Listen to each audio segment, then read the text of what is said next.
The dynamic duo of the trend following and disciplined strategy. How do we do it? Well, I'm going to talk about a bit about that later on in Trading Tactics. Good morning. My name is Richard Lee. I manage the Stockradar.com.au website for you. We use a unique high conviction strategy to focus on stocks with the probability of going up. Simple as that. Okay, over the next few weeks in Trading Tactics, I'm going to discuss with you the individual components that make up a trend intensity indicator, and how we build it into our trading centre to provide a cohesive and efficient format for you to gauge quickly what stocks are going up and what's not. It's like the green versus the red spectacle, up versus down. Okay, remember, I only view the market through the weekly lens, looking for weekly trends. It gives me perspective, clarity, control, and a relaxed state of mind to make good decision making. That's where I come from, that's what I do. Only one other thing I want to talk about is mixing strategies. Be careful. Some of the discussions I've had this week with people trying to fit too many things into one strategy, which will cause confusion and hard to make decisions. So you need to have certain strategies. If you need to have 2 strategies, 3 strategies, whatever it is, make sure your strategies are simple, focused, and not conflicting, trying to do fundamentals and technicals and all this sort of thing. So be very careful, long-term, short-term, all sorts of different strategies that can be successful. My way is one that does one way, but it's a certain type of strategy. It's not a long-term focus, this sort of thing. So be very careful when you talk about what you're going to do and how you're going to do it. Okay, now, so let's get into some the stocks. Well, firstly, the format of the day today. So my main page is how do your stocks rate? So there's a trend intensity indicator which I have, and a trading centre. Most of it's constructed around the trend intensity indicator as far as organisation for the stocks go. So I'm going to talk about that a bit on today. This is just an example of NAB, beautiful breakup, trend and hold until it turns down, this sort of thing. So I'm going to talk a bit more about how we manage that later on. Trading Tactics, the trend intensity indicator, is what I'm talking about over the next few weeks to give you a good insight to what it does and the components and how it works. Okay, first off, let's go and have a look at the Dow Jones. We're seeing a bit of recovery in the US markets at the moment. So what we're going to, we can see the markets, it's held a bit of support down here at the bottom here, and it's now having a bit of a rally. Okay, so now we're in the situation we've had some heavy selling, the momentum's gone right out of the market, the thing fell flat, now it's rallying. Now this can be one of 2 things. It can be a relief rally that will fall flat on its backside, or it'll be a substantial rally that will push through the highs and continue on. At the moment, we're at a flip of the coin stage. It's a 50-50 call at this stage on the Dow. So we can be a bit excited about the last couple of weeks in our market and those markets, but let's just not lose perspective what the overall trend is telling us here at the moment. There's a distribution pattern happening up here at the moment, and it has not been negated yet, so be careful. The Nasdaq, as we said before, hasn't been as strong. It fell further than the Dow, but we've had a couple of good weeks here. It's recovered a lot of ground. You can see the buyers trying it on. I'm saying watch this. It's now got through the average, so we may see some more rally yet. Again, a lower high is probably a disaster for this market. A rally through the highs is good. So again, we're in that situation where it could go either way, but I am aware of all this heavy selling that has been going on there and the change in price action. Okay, so don't be too caught up in the last couple of weeks. All right. Okay, let's go to commodities. The gold sector really has done nothing. Gold, it's tested that resistance, it's failed. It doesn't excite me. There's not a lot of momentum here. We've got a positive momentum. There's not enough volume here, which we're really looking at, and we are above the average. So we've got a couple of mixed signals. We've got good momentum. It's above the average. However, volume isn't that big, and also the resistance is still intact. So it's if I was running a trend intensity over that, it would be probably around about 0. Okay, so that is an important pivot point. The highs there just over 2,000. So that's what we're going to be watching for the moment to give us a guide as to what gold is going to do. Okay, now we have got a fair bit to get through today, so I'll be reasonably quick if I can, without going too fast. So here's our crude price from 2019. We've got a big break up here. We've had a really good trend. It's now getting a bit volatile, can be a bit typical of a toppy market. So that's just one little bit of evidence I note at the moment. The trend has gone on a long way. It hit that R2 level and came back pretty quickly from 140. There are still rumbles around the world talking about oil shortages, so that's keeping the trend intact, but volatility warns us a little bit to be a bit careful. So we've also seen the rally here. If we just blow this up a little bit, the rally here we've seen the last couple of weeks hasn't been on huge volume. This I would expect this not to be in much greater volume, this volatility. It hasn't been, which is I'm not too sure about that. We're well above the average, momentum is good. So the trend is intact, although it's being volatile. So you just have to take that as it comes at the moment. But be careful of your energy stop losses. Okay, so that's Brent crude. It still looks okay at the moment, bit of volatility creeping in. Copper has also gone a little bit boring of late. It tried and failed. It's still trying. It's not doing much on the volume front. Momentum is positive, but not fantastic. So, I'm just sort of getting this feeling that, it doesn't really want to go, but it's trying. So we just really have to wait to see what the outcome of this trading range is going to be. The failure is not a good sign to start with. Okay, so that's commodities. Oil's on the boil. Coal and copper a little bit light on. Things like lithium and nickel and stuff are going through the roof, but that's we all know that story. Okay, so let's look at the XJO now, the ASX 200. The Stockradar portfolio is up 5 this week to 30 stocks, 30 picks. 27 there are stock picks and 3 are ETFs. And the 5 stock portfolio is back to being full again at 5 out of 5, and the 10 stock portfolio is up to 6 out of 10, so it's increased a little bit as well. Sectors on top are still energy and property, no change there. It's actually quite interesting when I go and look at market index each day, just to keep an eye on the market that I'm looking at. I see 1 week information technology at the top, one day, energy at the bottom. The next day, it's reversed. It's like a wild ride between both those sectors at the moment, so we just have to be a little bit wary of it all at the moment. Okay, so that's what the XJO looks like. We can see here that we have a bit of a push. We've had 3 very strong weeks here, and it is looking good. Momentum has given a spark of life just above the 0 level, so you never know. We might be getting something, but if I have a look at this on a big basis, we can see we're now starting to take out these highs potentially. Now, we haven't finished the week yet, so we've got today and tomorrow to go, so this can well come back. So it's not a certainty yet. We've had a 10% correction, can be enough for a small correction, and it can still go straight through from here. So an interesting situation, and again, like the Dow and the Nasdaq, we could be in a bit of a 50-50 situation as to which way this is going to break. So just be a little bit careful. Remember, the stock week count is still quite low, although it's creeped up a little bit, and we'll talk about the stocks that have come in recently. But for the moment, the market in general, you just have to be a bit careful. Okay, so that's really what I've got in the XJO, the ASX 200. So now what I want to do is I want to go to some stocks.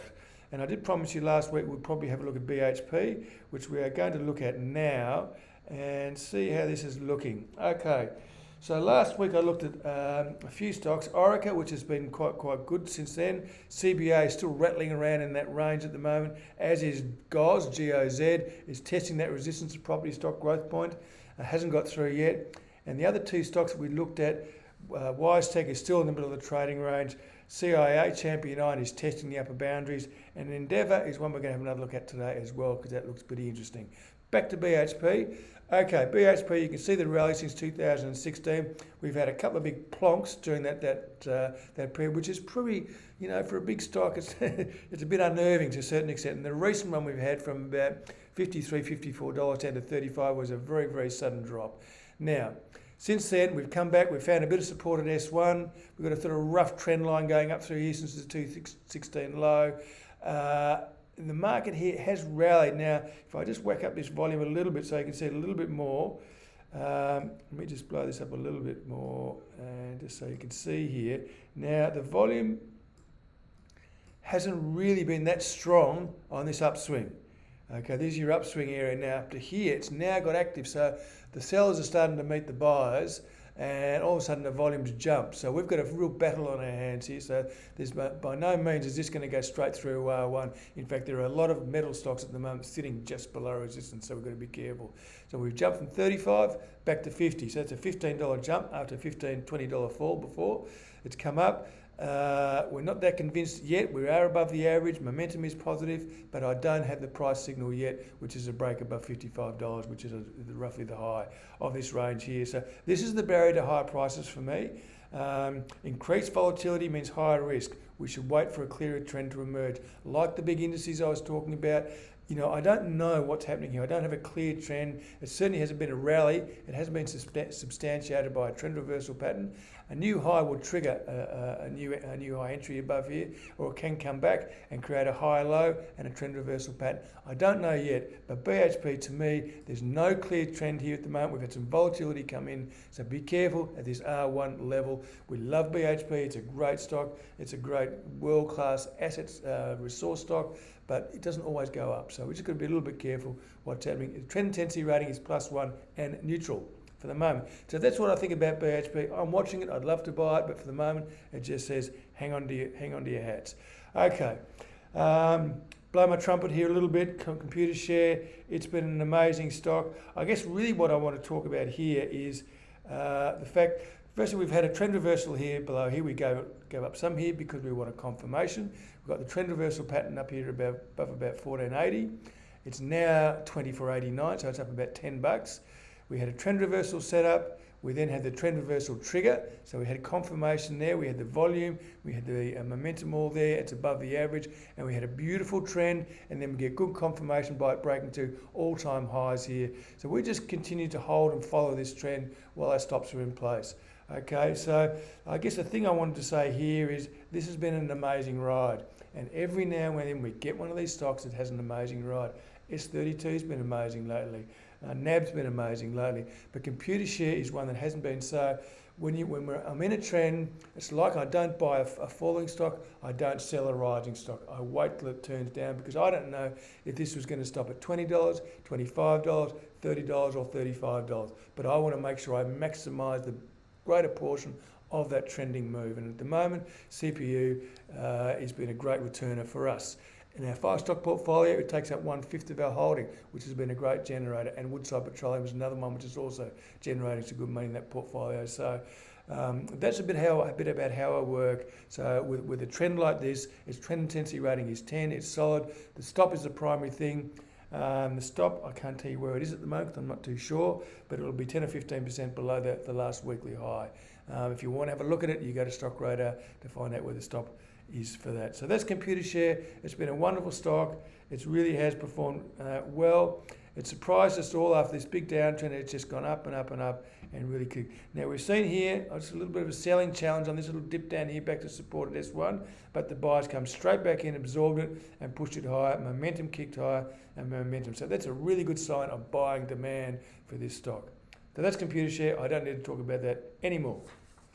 Okay, now the next stock I want to go to, this is more of an interesting stock more than anything, and it's CSR, which we have made a bit of money on the last year or so on that last big trend up from $3 to $6. It's now gone sideways. Now the interesting thing I'm finding about CSR at the moment is it's now back up testing those highs at 630.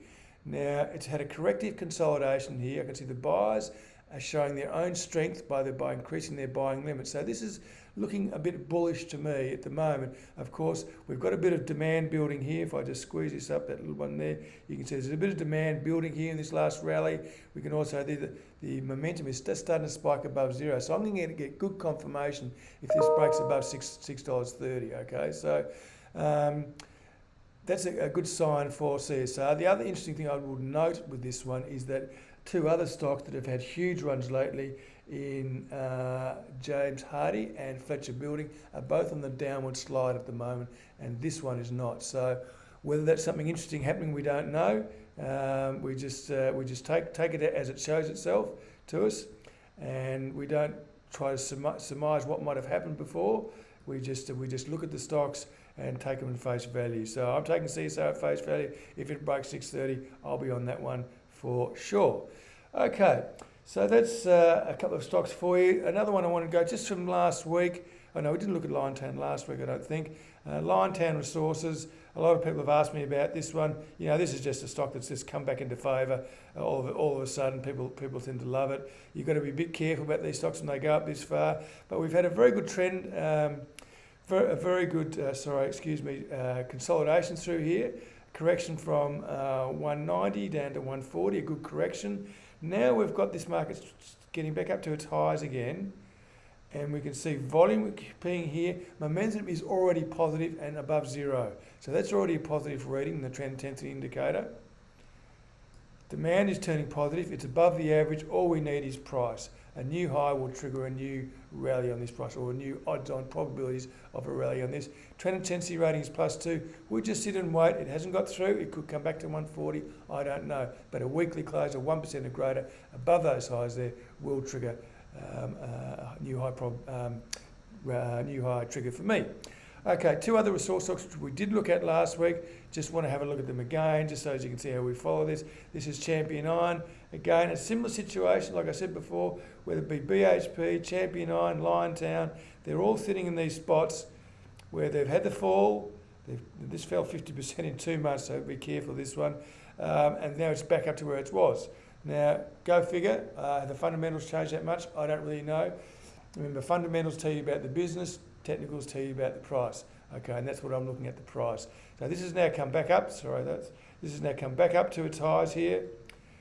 The volume is good, momentum is good, the average is good. All I need is price to confirm above here. Trend intensity rating is +1 for another new high trade. So take on the risk, that's up to you. Remember, these stocks are very volatile and can be notoriously volatile and come back enormously. This came back 50% in 2 months. Yuck. Okay, that's Champion Iron. The next one I want to look at is Endeavour, which I also showed you last week. So, what's happening here? Well, we've had a little bit of a development. Endeavour Group, its trend intensity rating is 0. That's the last week when we closed just below it. Now, this week is a better week. We've got a little bit of volume here. We've got good momentum, and it's above the average. On my weight of evidence, I'm going to get a positive trend intensity rating to trigger a buy on this one if it closes above the new high trigger there. So that's the stocks I've got for you today. I've got plenty of new entries coming up at the moment. In recent weeks, we've had a few new entries come in there. You have to go to the Stockradar Trading Centre. It includes weekly updates on stock entries, exits, stops, reversals, and a trend intensity rating on every stock. We've bought some great running stocks amongst our small group of stock picks. So we only have 27 stocks.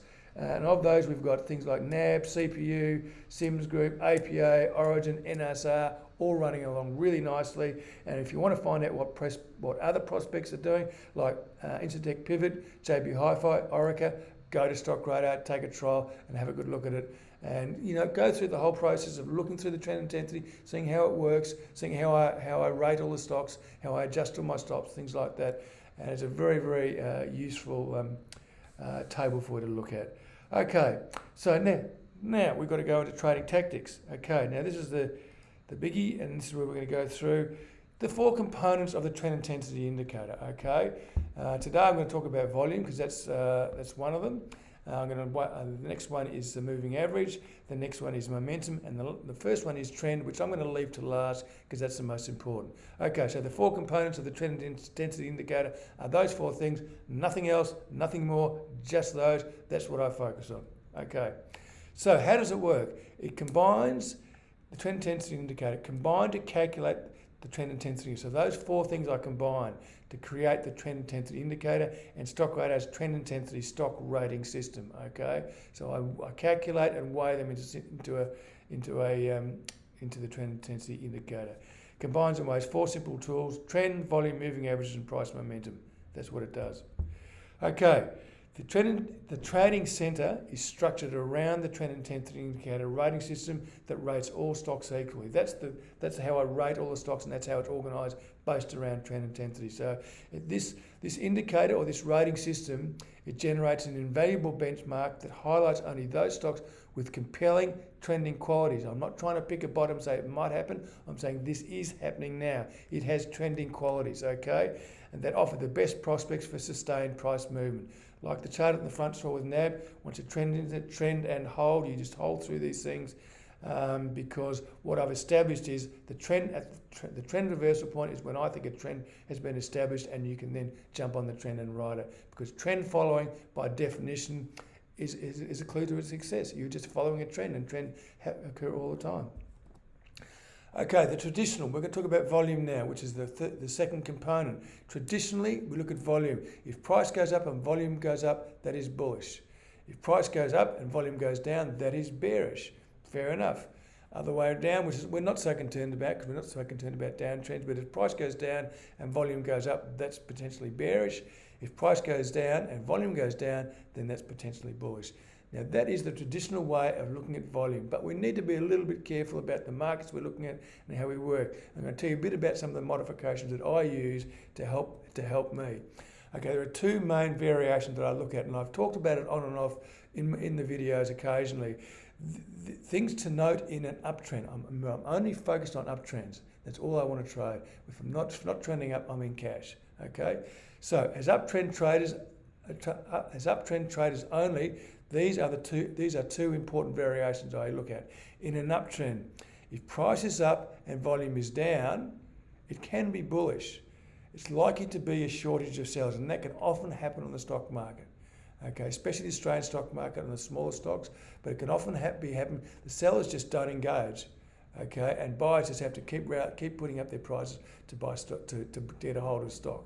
So that can be one thing which I note all the time.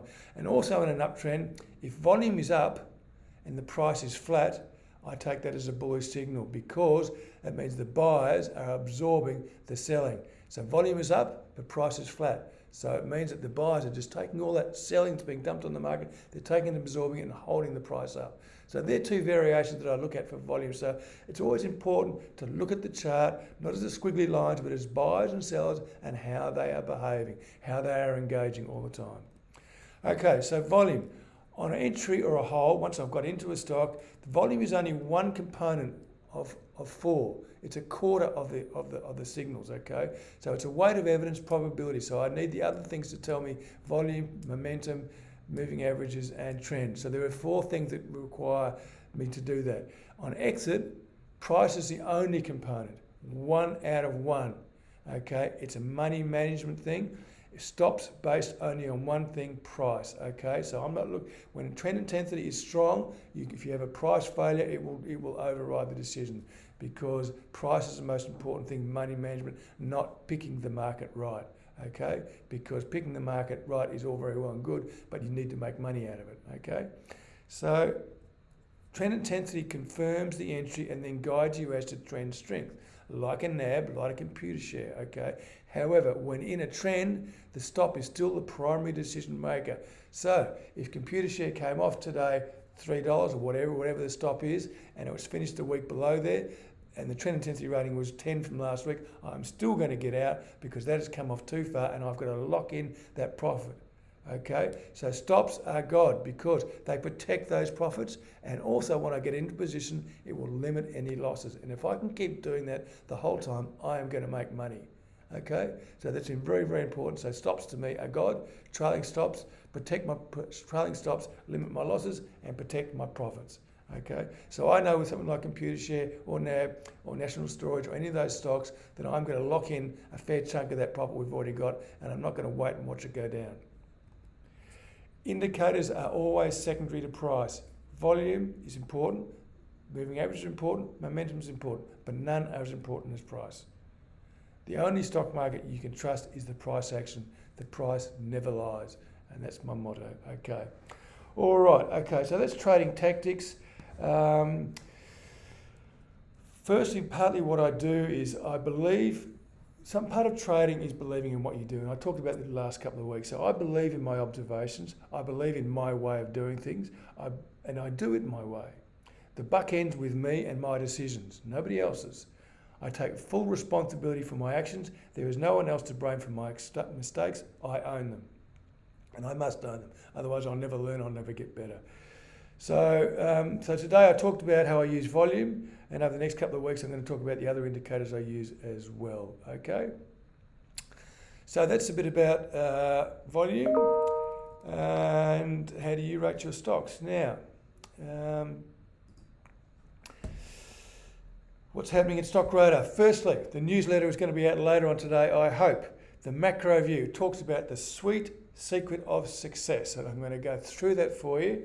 The micro view, I'm going to look at the metals and mining sector, okay, and have a good look at that. And in Radar's rant, I'm going to talk to you a little bit about the importance of losses to your success, okay, and because taking losses is an important part of being successful in this game. So I'm going to talk a little bit about that so you understand that they do play a part in you being a success.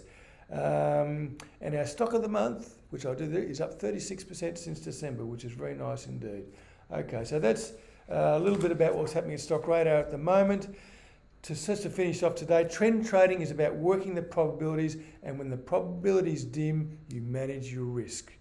It's the most important thing you'll do. Managing risk and probabilities when using a process to deliver your outcomes are vital. And to carry out the strategy properly, you must be very, very disciplined in what you do.